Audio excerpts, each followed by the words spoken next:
Welcome,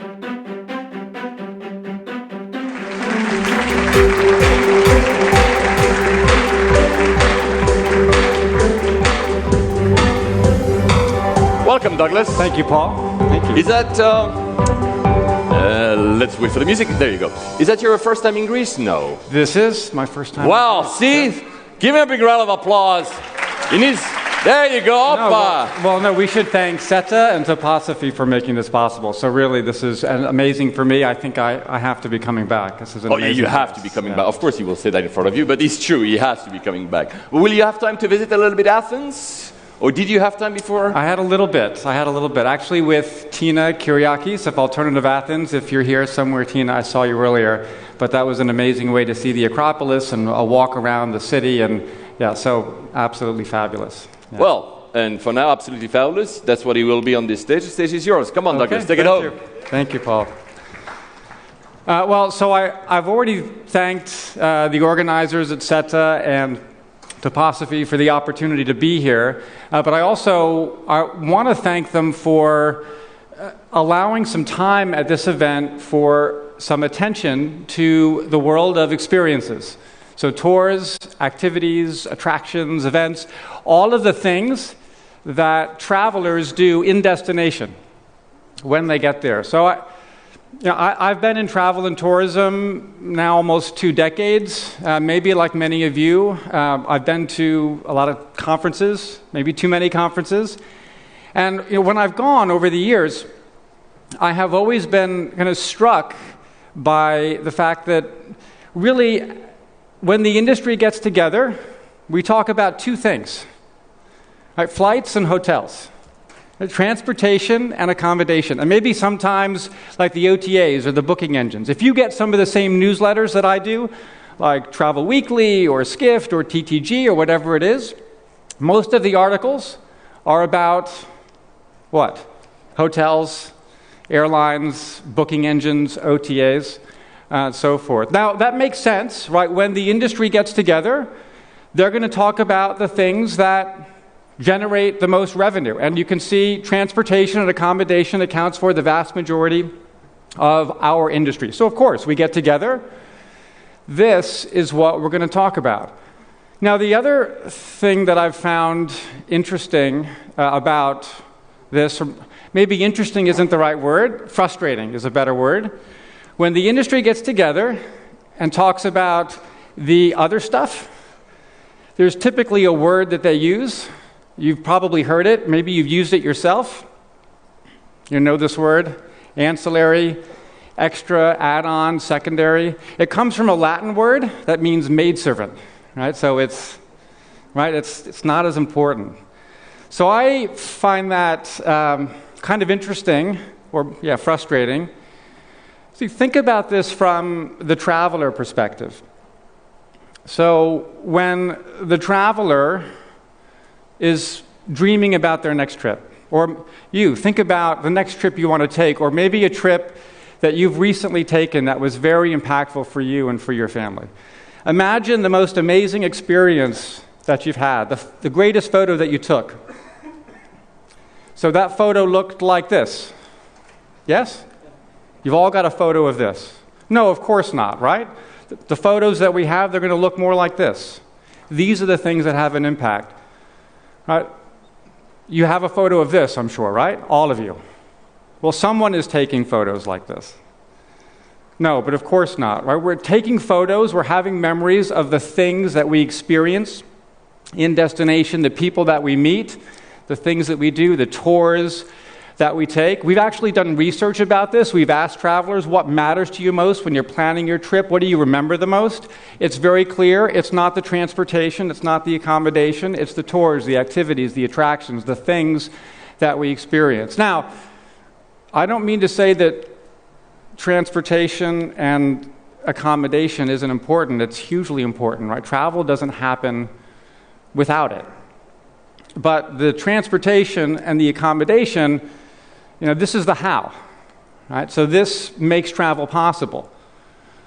But experiences, this is the why, right? This is why we travel. This is what motivates us to travel. This is how we think about our trips. This is what is in our fantasies about that trip. So we, at Arival, we believe this really is the most important part of travel. We call it the best part of travel because this is what it is. However, it's also now one of the biggest opportunities within our industry. And I want to walk through a few reasons why and the opportunity before all of us. So first, it's big. This is a very big industry. So after transportation and accommodation, it's the third largest sector, represents about $180 billion in spend worldwide. So just to give you a sense of this, if you took the cruise industry and the car rental industry and you put them together and then you doubled it, this sector would still be larger. Everyone does it. Basically, every traveler who takes a trip at least 100 kilometers from home and stays overnight, they do some type of qualifying tour, activity, attraction, event, or experience. They're spending money on something other than transportation and accommodation or going out to a restaurant.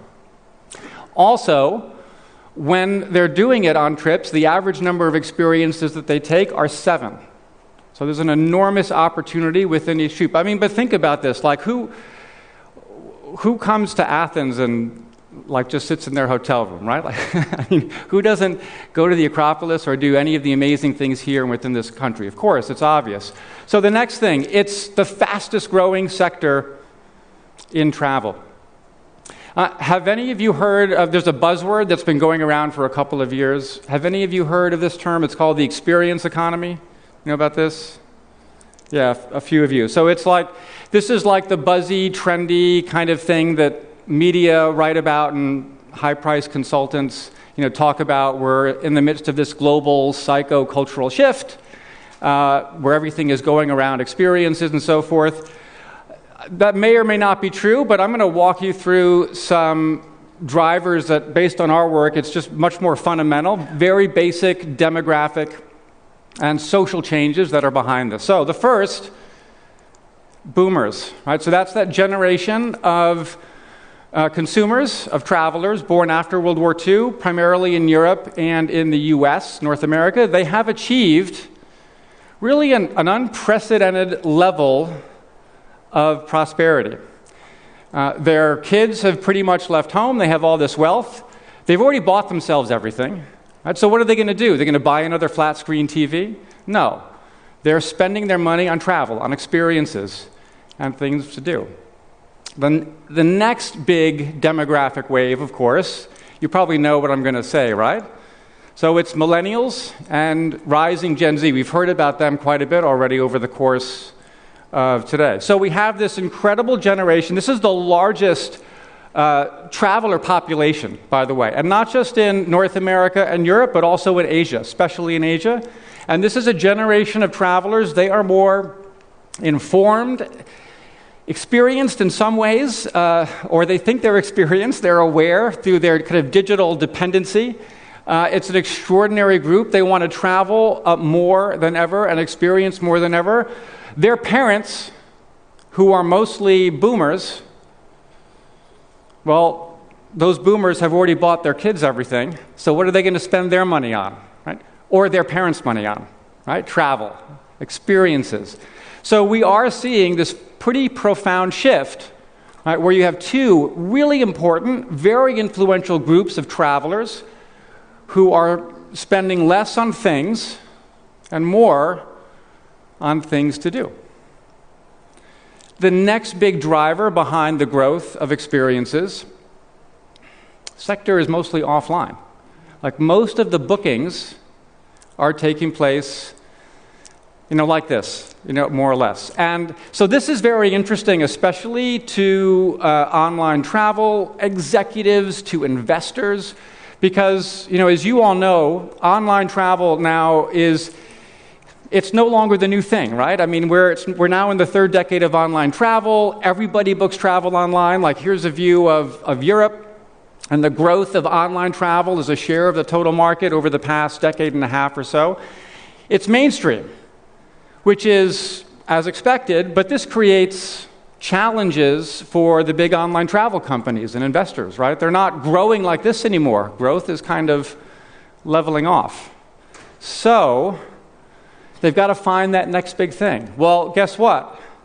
Tours, activities, and attractions, this is kind of where this sector is today. We're about 10 to 12 years behind the rest of travel. So you have all these online travel executives, investors, media, and so forth. They're looking at this sector, and they say, oh, really big market. It's the third largest sector of travel. It's mostly offline. So this has got to be the next big wave of growth. And there has been a lot happening. So investors have poured nearly $2 billion into startups within this sector just since 2017. Now, this is really quite extraordinary. A lot of companies trying to make a lot of changes within this space. Okay, so now what? So don't you love it when people like me, they come to conferences like this and we tell you about all these great trends, and then it's like, okay, good luck, go off and take advantage of it. I've got to go to the next conference. So I actually want to take a moment and walk through how we as an industry can step in and begin to think about it and capitalize on it. But before we do, there's one, I think, very important question that we have to address first. And that is why now? All right, so tours and activities, attractions, events, and experiences, why is it 10 to 12 years behind the rest of travel in terms of online accessibility and bookability? There's got to be something going on. I think it's important for us to understand that so we don't repeat the mistakes that actually have been made by many, for sure. So there's a lot that we could talk about here, but I'll just hone in on kind of one fundamental truth about this sector, which is that it's very fragmented and it's very complicated. So travel as an industry in general is very complicated, like airlines in particular. For those, I think there's some folks from airlines here. Running an airline business is, it's super complicated, right? So my hat's off, right, to those of you. Running hotels and large hotel operations are complicated. However, there's something very unique to this sector of travel, very distinct, that makes it especially complicated. And that is that tours and activities, and this is the kind of the term that the travel industry uses for this sector, tours and activities, it's not actually an industry. It's not a vertical. Travel industry, we like to have our terms and our jargon, right? We have our flights, we have our hotels, we have our cruise, we have our car rental, we have our tours and activities, right? But it's not quite like that. So actually, tours, and we've done a lot of work on this, tours and activities, it's not an industry, it's actually represents hundreds of different types of businesses, hundreds of industries. So this is everything from, your classic sightseeing of amazing sites here in Greece, or it could be a mobile app, a self-guided tour of those same experiences. It could be a cooking class in Vietnam, it could be bungee jumping in Singapore, or motorcycle tours in Israel. Or how about this one? Anyone know what this is? No one? Has it? You do? You do? So how many of you have been to the robot restaurant in Tokyo? 1, 2. That's very brave of you to admit it. Very. How was it? Really cool. It was cool. Okay. Very cool. So I confess I haven't done it. It looks a little weird to me. How many would like to try it now that I've put the photo up there? Okay. Cool. Fantastic. And the next one is my favorite. Axe throwing. How many of you have gone axe throwing? A few. So this is like a thing. This is a thing in the United States. There's actually chains of axe throwing kind of experiences. And what's amazing about this is they're bars too. Like you go, you set it up, you schedule your time, you order your beer or your wine, and then they give you a bunch of axes. And you go and you start throwing them. So was it in Europe? Whoever raised your hand, is there axe throwing in Europe? In London, okay. How was it? Sweet? And you drank while you... Okay, great. And well, he's here, he's made it out. So, but this is like an amazing thing. And so they're the folks in this picture, they're clearly, they're having fun. That or something very strange is about to happen. I don't know which. So, but you think about all of these things, right? So everything from, the smallest walking tour or an axe throwing experience to Walt Disney World, to the Acropolis right here in Athens, these are extraordinarily diverse and different businesses. I mean, just think about their operational needs, the technology they need, thinking about how would they market themselves to customers? How would they connect with you if you're a hotelier here or an airline or a travel agency? The way in which you would interact with them, both technically from a marketing perspective, how you would sell those different products and identify the right consumers, completely different. And so this makes this whole sector super, super hard for us as a travel and tourism kind of industry or sector to kind of step in, kind of plug in and kind of bring this into our world and, fundamentally to make money, right? I mean, the cost of aggregating this content and actually making money from it is challenging. So then the question is, why now? Like, what's different now that wasn't in place, say, 10 or 12 years ago, that is creating some of these possibilities or the opportunity for us within this industry? So the first, and perhaps I think the most important, is what I call the plumbing, right? So we all know, plumbing is important, right? So if you operate a hotel and the plumbing doesn't work, you have a problem. You have a problem. So by plumbing, I mean here technology. So there have been, over the past 10 years or so, this extraordinary, really a flowering of startups. Many of them were in that list of the logos I put, but there are many more, over 100 actually, of companies that have emerged that have introduced accessible, affordable software to help even the smallest, most obscure tour or activity owner manage their business. So organize their inventory, take online bookings, take mobile bookings, connect to travel agencies, connect to online travel agencies, automate so many things that before used to be very manual, very labor-intensive, very paper-centric. This is a really extraordinary development. Basically, what these companies are doing are aggregating, they're like wiring up this industry. They are bringing them into our online travel ecosystem, or not even online travel, but our electronic ecosystem, and creating this possibility now for the broader travel and tourism industry to connect to this supply and access it and begin to resell it or think about it in a way that simply was not possible before. Very important fundamental development. The second thing that's driving this too is our customers now, really your customers, they're already there. Right? So even though the industry is quite behind and most bookings are still offline, we see very clearly that consumers are already there. They are using digital channels first and foremost to find and discover, and frankly, if they're doing this, they're expecting to be able to book because they've already been conditioned by this.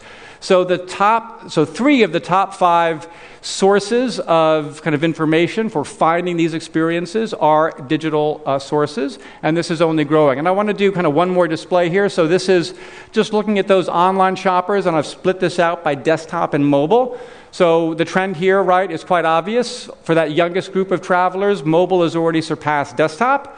We all know where this is headed. We all know what the future holds for all of us. This has to be mobile and accessible and bookable right there. It's very clear. So the future for our customers, for yours, how they're going to find these amazing things to do, it's not this. This is how it's been. But this is not the way it's going to be. This is not the way it should be today. We know it's like this. Your customers are going to come into your hotel. They're going to sit down at the bar and order a beer. They're going to get some axes, and they're going to pull out their phone, and they're going to start planning their experiences for the next day. Okay, so with all that in play, how do we get there? What are the things that we, as an industry, need to do? So actually, I could spend quite a bit of time on this. We at Arival, we actually organize whole conferences, like 2-day conferences, devoted specifically to this topic and to tours and activities and attractions. But I think I've only got about 4 minutes. So I'm going to condense it into kind of 3 fundamental things that, as an industry, we should be thinking about. So the first, if I haven't already made it plain and obvious, it has to be bookable. It has to be findable, discoverable, bookable online, and really it's got to be mobile. And this really wasn't possible in an effective way 10 years ago, but now it is. There are so many companies out there that are making this possible. There are some companies right over there in Tech Alley that are doing this as well. This is opening up all sorts of possibilities for hoteliers, for agencies, for destinations and DMOs and airlines and so forth in ways that simply were not possible just a few years ago. The second thing is that we, as an industry, we need to stop thinking about tours and activities as a category, and really we need to stop equating this sector with hotels. And by that, I know it's like an obvious thing, right? Of course we all know attractions are not hotels, but how we approach them, how we market, how we think about them, it's actually really got to change. The historical way of doing this is basically just to put another button or another tab on a website, right? So you have your flights, your hotels, your cars, and there's your things to do, right? But this does not engage travelers in the same way. The path to purchase, how travelers think about experiences in destination, it's fundamentally different. This is not how they're going to find them and book them. Here's just an example. Here's the distributed window for booking hotels, and this is just a group of U.S. and European travelers. We all know most travelers are booking their hotels at least a month in advance. For many, it's many more. So if I'm planning my next kind of big vacation, it's probably going to be to Greece. I want my family to come with me. I'm definitely planning that thing way in advance because I don't want to screw it up and have my wife mad at me. However, let's look at attractions.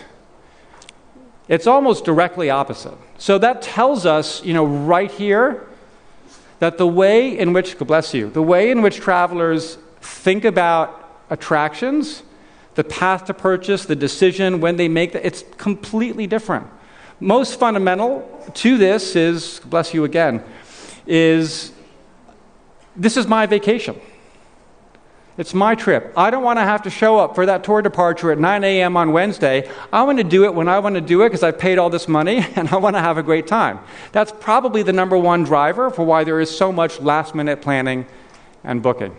And the last piece I want to bring up here, the last idea I want to leave you with, tours or experiences. Just the fundamental idea of the product is changing in very significant ways. So I think when we think about tours and activities, we probably have an image in our mind, it's something like this, right? A group, you got an amazing tour guide, and you go up to the Acropolis, or you go to the Colosseum, or you go into the, whatever it is, right? And that's kind of the traditional, kind of classic, touristic kind of experience or tour. This is amazing. It's not going to change. It's going to continue to be a huge, huge part of the in-destination experience. However, how many of you would like to join on your next trip to San Francisco a jellyfish flash mob? Who would like to do this? 1, 2. Okay, next question. How many of you know what a jellyfish flash mob is? Because then you can tell me, because I'm actually quite curious. So, so I've purposefully chosen one of the more eccentric experiences. However, I want you to notice something. What do you see on the lower right-hand side of the screen? It's sold out. So someone's doing this. Something's happening here. So in some research that we did last year, we wanted to get a really good sense of what's going on here, especially with the growth of Airbnb and experiences and all this stuff. Do travelers, they really want this kind of crazy, local thing, or is it really the classic tourist experiences, or the classic attractions and tours, are they kind of going down? What's going on here? How should we think about this in the future? So we asked travelers, and the results I think they're pretty clear. Travelers want both. Yes, the classic stuff is still more important. but those local, kind of off the beaten path experiences, they're also pretty significant. Now, you might be saying to yourself, well, it's really just kind of young, millennial, hipster, Gen Z folks. And so we've asked this, and we look at this by age-based segmentation, and guess what the results are? Not the case at all, actually. Everybody wants this stuff. Everybody wants all of it. Everybody wants to go to the Eiffel Tower with the beret and the croissant, and then they want to go to some far-off arrondissement and, I don't know, do something weird in Paris, like have a cheese tour or a market tour or, something. So the point is, with all of this, the future for tours and activities and experiences, it's not an either-or, it's both. And so the question for all of us and for all of you in the industry, can you serve them both? Travelers want both. They want more, and they want both. So this is a sense of some of the big themes that we think are defining the world of the best part of travel, of tours, activities, attractions, events, and experiences. This is the most kind of extraordinary and diverse sector of travel. I've just shared with you some highlights here. We have a lot more at our site at arival.travel, and I'm going to leave you with one kind of final picture. So this is the Quinby family at one of our favorite attractions. The Quinby there in the middle, he's a huge fan of dinosaurs. So we are at the large... Anyone know where this is? Anyone? You just shout it out. So this is the largest dinosaur attraction in the world at an amazing little town called Drumheller in Alberta, Canada. A huge dinosaur excavation site, and this little town has got dinosaur statues all over the place, like on park benches, triceratops reading books. It's amazing. So if you've got kids who love dinosaurs and you want to climb into the mouth of the largest dinosaur in the world, then Drumheller is the place to go. Thank you very much. Actually, thanks, Nicholas. Thank you. Stay with me, obviously. A few remarks. First, the dinosaur thing. There's a hotel in Tokyo that is very modern. It's very cheap, but what they did, on their balcony, they installed Godzilla. Yes, I've been there, actually. Yeah, right? In Shinjuku. I was in Tokyo, and I was required to go by my son and take There pictures. you go, and you take a picture. Yeah. What a wonderful idea. Yeah. And there's also one of the main streets in Shinjuku, that's the area where I used to live. It wasn't there when I used to live there. And you can see it from very far away, and people love it. So this is... Second thing you said, and I really love that you said it has to be bookable. And I work myself a lot more with airlines than I work with hospitality. And I work with IATA, which is the body that basically the association behind all the airlines in the world, pretty much all the airlines in the world. And they are implementing NDC, which is a new distribution capability, which will allow airlines to upsell you a lot of things. And anything could be bookable. It's not only the fact that you could have, let's say, more legroom and what kind of dish, but they want to go further. And all the tourism industry has to do this. I fully agree. And the last bit, because you mentioned that experience thing, I'm 44 myself. I don't do selfies at all, but I was with a friend of mine in Vietnam. We were in a large group. And she hired someone to take Instagram pictures of her. And she found out the same way exactly there. And I was like, why doesn't hotels present? Yeah. So there's actually, the types of, like the axe throwing thing, I know like it was kind of a joke. But the kinds of creative things that are happening. So for example, there's a company based in Vancouver called Flightographer. Yeah. And they will sell you a photographer for an afternoon, and you can go wherever you want and do whatever you would like to do. There's a tour that you can do in Bali. It's actually on Get Your Guide called the Bali Instagram Tour, where you can hire a photographer or you can hire a drone photographer to come along and fly over you and take photos of you, of the experience. Yeah, exactly. And it's selling very well. Yeah, I was upsold that. I had only an afternoon. I wanted to see Halong Bay, which is close to Hanoi in Vietnam. And so I WhatsApp, which is great first. I could use WhatsApp to book a seaplane to go there. And the guy tells me, do you want a drone with it? I'm like, no, I'm not going to fly in a drone. Say, no, but when you land, we can actually film you going out of the plane. I'm like, what the? But then again, that works, right? Everything has to be Instagrammable. I mean, that's huge. And I guess, so I thought it was really big for Asian travelers in particular, but apparently it's important for... She was French. You're not a millennial anymore. No, I'm not a millennial. I didn't take any other pictures, but I saw this guy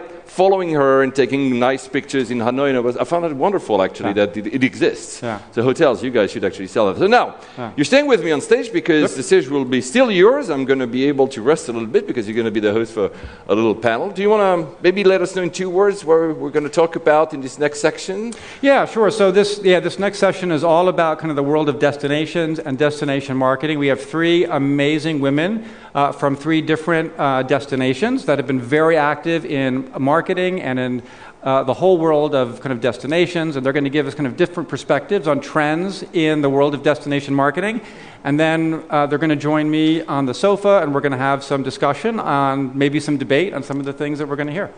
Well, so the stage is yours. I'm going to let you invite your first panelist. Okay. Well, thank you. Give him a big round of applause, guys, please. Okay. Thank you.